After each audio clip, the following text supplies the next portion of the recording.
CIUDAD de México, Proceso. Las reuniones sexenales entre la cúpula empresarial y la alta burocracia política son tan legendarias que los priistas acuñaron vocablos proverbiales como pasarela que aludía a los candidatos con posibilidades de ligar a la candidatura presidencial, o pasta charola, la colecta de campana que se inicia una vez definido el candidato oficial. El pasado 30 de abril, el portal de Proceso.com subió un video en el que Ricardo Anaya, candidato presidencial de la coalición Por México al Frente, formada por PAN-PRD-MC 3 días antes, dijo estar dispuesto a aliarse con Enrique Peña Nieto para evitar que Andrés Manuel López Obrador gane las elecciones del próximo 1 de julio. Para el miércoles 2, López Obrador comentó que la intención de beijar a José Antonio Meade de la contienda, así como la promoción del documental El populismo en América Latina, eran parte del activismo de Claudio X.González, quien, junto con Alberto Bailleres, Germán Larrea, Eduardo Tricio y Alejandro Ramírez tuvieron una reunión con Anaya. A pregunta expresa de Proceso, el tabasqueño admitió que se trataba de miembros del Consejo Mexicano de Negocios, CMN. Su declaración detonó las descalificaciones de algunos empresarios durante una semana. El CMN respondió al candidato presidencial de Juntos Haremos Historia con un desplegado titulado Así No, formado por el organismo empresarial cuya membresía es semisecreta. López Obrador les exigió dar la cara. El asunto subió de tono, hasta que el sábado 5 López Obrador sacó un pañuelo blanco. No obstante, adelantó que los implicados habían cabildado la publicación de un segundo desplegado en su contra con cámaras y organismos empresariales. El lunes 6, cuando varios periódicos lo difundieron, el diferendo quedó zanjado.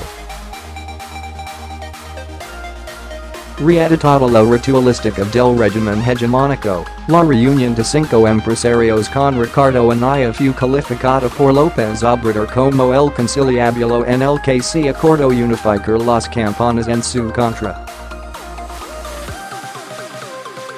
Varios de los implicados negaron ese encuentro. Sin embargo, el jueves 10 Salvador García Soto informó sobre ese encuentro en su columna Serpientes y Escaleras del Universal. Este tipo de reuniones coinciden con el activismo y intromisión histórica de los magnates mexicanos en las sucesiones presidenciales. En su libro El Consejo Mexicano de Hombres de Negocios, Surgimiento y Consolidación, la investigadora Marcela Briz Garizurieta acreditó, por ejemplo, la pasarela de los presidenciales ante los magnates durante el régimen de Luis Echeverría. En esa ocasión, sostiene, Porfirio Muñoz Ledo recibió una palmada de Bernardo Quintana, de Grupo ICA, quien le espetó, nunca serás presidente. En 1988 los empresarios se inclinaron por Carlos Salinas de Gortari durante una reunión en la residencia de Carlos Hank González. Los miembros del CMN acordaron los apoyos económicos a la campaña que combatiría la postulación del izquierdista Cuauhtémoc Cárdenas.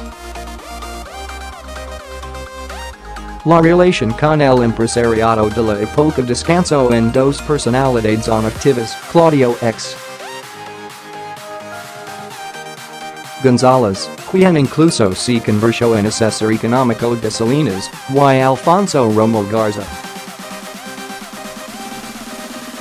El 23 de febrero de 1993, en la mansión de Antonio Ortiz Mena, en la calle Tres Picos, en Palenque, 29 magnates se reunieron con Salinas de Gortari en las postrimerías de su administración. Enis conciliábulo estuvo en el entonces dirigente del PRI, Genaro Barrego Estrada, y el responsable de las finanzas del partido, Miguel Ailman, proceso 853. En pleno convivio se pasó la charola a los invitados. Algunos ofrecieron incluso más de 25 millones de pesos, monto superior al solicitado.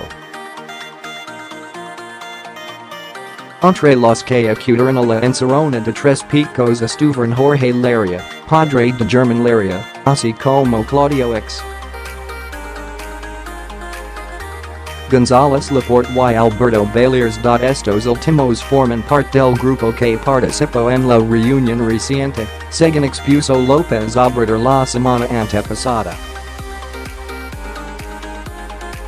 El 23 de marzo de 1994, tras el asesinato del candidato presidencial del PRI Luis Donaldo Colosio, el relevo fue Ernesto Zedillo Ponce de León.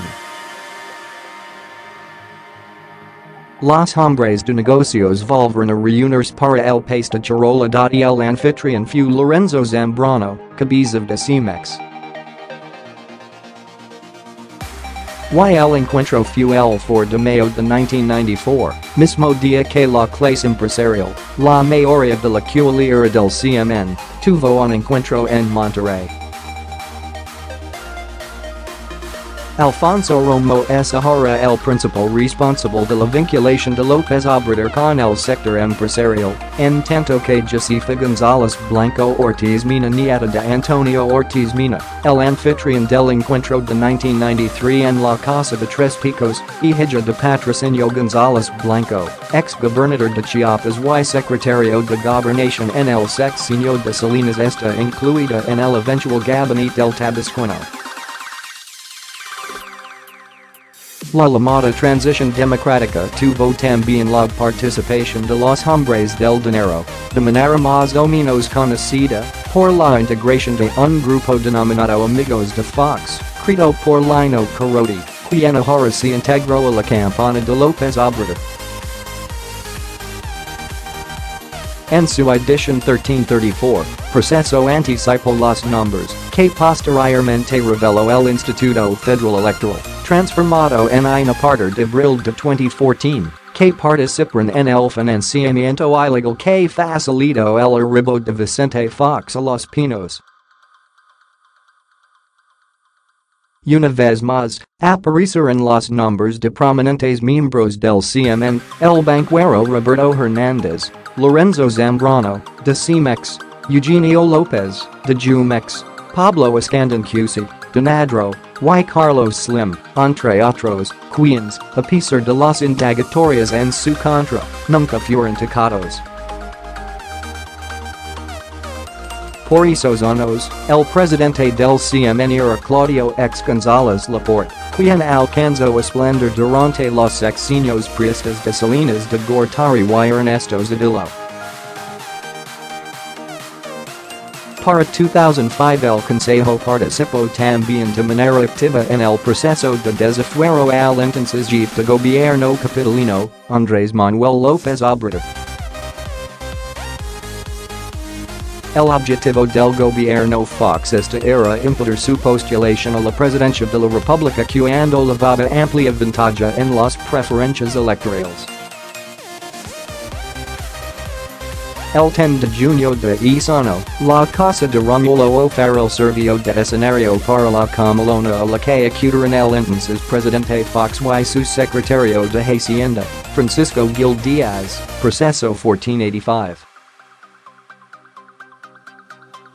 Of esa reunión se refirió López Obrador en 2006 durante su alegado ante la Cámara de Diputados, un empresario me contó que el 10 de junio del año pasado, en una reunión en casa de Romulo O'Farrell, ese grupo compacto de intereses credos le dijo al ciudadano presidente, palabras más, palabras menos, nos has cuidado mal. No has pedido libre a cabo las privatizaciones y la reforma fiscal, pero eso ya no es lo que nos importa.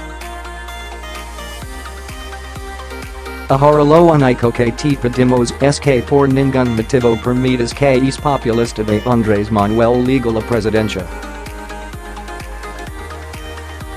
el más activo promotor del desafuero y de fuera de la contienda de 2006 el político tabasqueño fue Claudio X.González, a quien López Obrador acusa de capitanear la guerra sucia de 2006 en su contra, junto con Roberto Hernández, Alfredo Harpelu y otros miembros del CMN, a los que suele llamar la mafia del poder.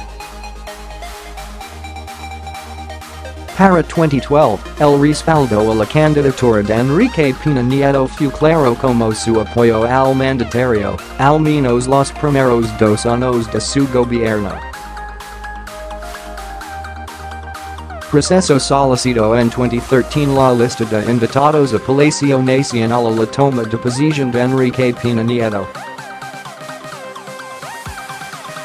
Al cruzarla con otra lista de asistentes del CMN de encuentros con Peña Nieto, aparecieron los hombres más ricos y poderosos de México, un tercio de los cuales figura en las listas de millonarios que, desde su surgimiento en la década de los 60, no han dejado a la nación sin inflar de una u otra forma. Este texto se publicó el 13 de mayo de 2018 en la edición 2167 de la revista Proceso.